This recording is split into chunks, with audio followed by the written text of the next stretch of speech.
बानाई बानाई बानाई अहो बंडोबा, अहो एवढं धापा टाकत यायला काय झालं?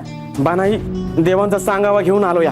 ह्यांचं सांगावा. होय होय बानाई, मला हे सांगायला धाडलंय की आजच्याला राजसभेमध्ये जाणे अगोदर तुम्ही देवासनी भेटा या अंतर्महालात जावं. पण आता तर हे मला राजसभेत भेटत्याल, मग ह्यांनी काय सांगावा धाडला असेल तुमच्याकडे? देवानी फक्त मला सांगावा धाडाया पाठवलंय बघा. आता त्यासनी काय सांगायचंय ते म्या कसं काय सांगणार ना. म्या येतो, म्या माझं काम केलं.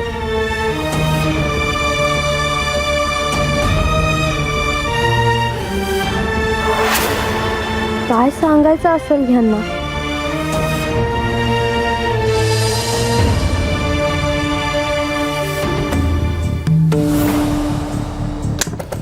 नारायण नारायण.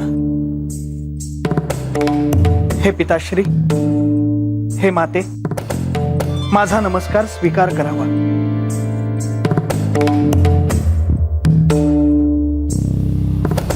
नारदा, तुझा नमस्कार पोहोचला.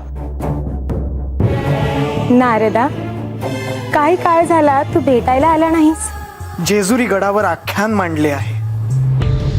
ते कार्य पार पाडणे हेच महत्वाचे कार्य आहे.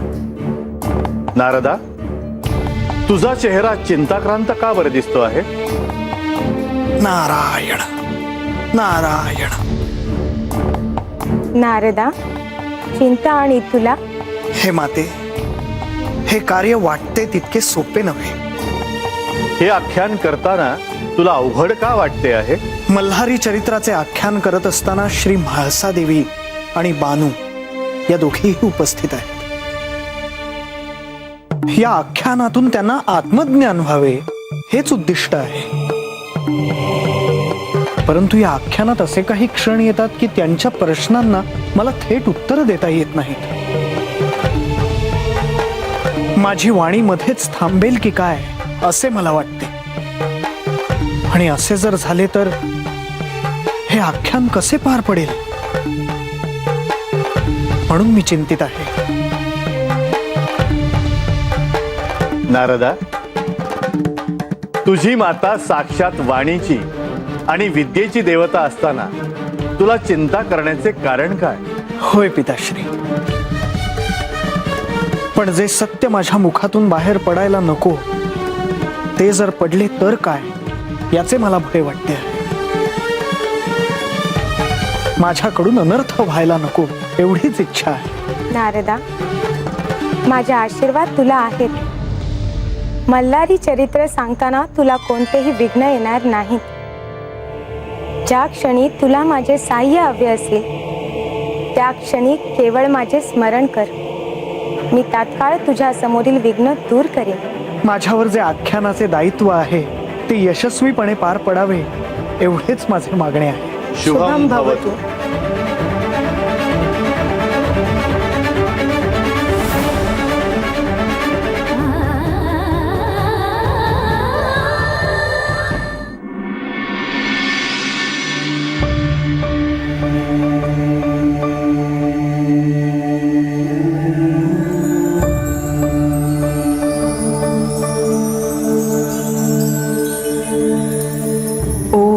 श्री सूर्याय नमः.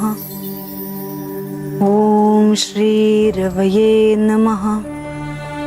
ओम श्री भास्कराय नमः.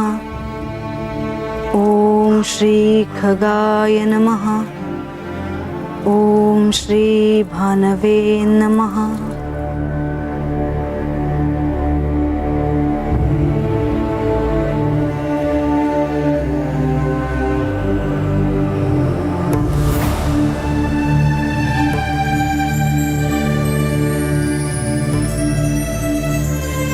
हे सूर्यदेव, मला तुम्हाला एक प्रश्न विचारायचा आहे. विचारा देवी. गडावर आख्यान सुरू आहे हे तुम्हाला ठाऊक असेलच. होय देवी, केवळ ठाऊकच नाही तर त्या घटना आम्ही श्रवणही करतो. ज्या घटनांचा आम्ही साक्षी होतो त्या घटना पुन्हा श्रवण करणे हे माझ्यासाठी आनंददायीच आहे. कारण ते मल्हारी चरित्र आहे. देवा, मला असे विचारायचे आहे की जन्मांतरीची महादेवांची पत्नी जर मी आहे तर कैलासात त्यांच्या शेजारी वामांगी अधिकाराने पार्वती कोण आहे?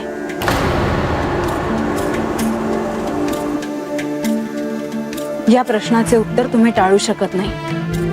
मला आत्ता या प्रश्नाचे उत्तर हवे आहे. देवी, मी त्यांच्याबद्दल काय सांगणार? त्या प्रत्यक्ष आदिशक्ती आहेत.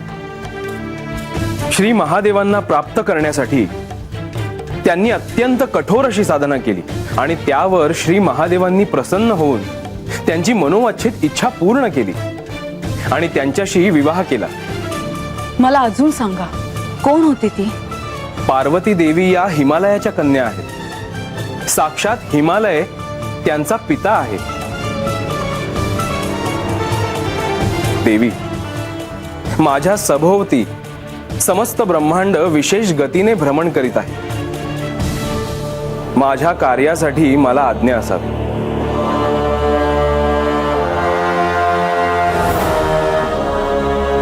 सूर्यदेवांनी मला जे सांगितले ते आजवर मला कुणीही का नाही सांगितले?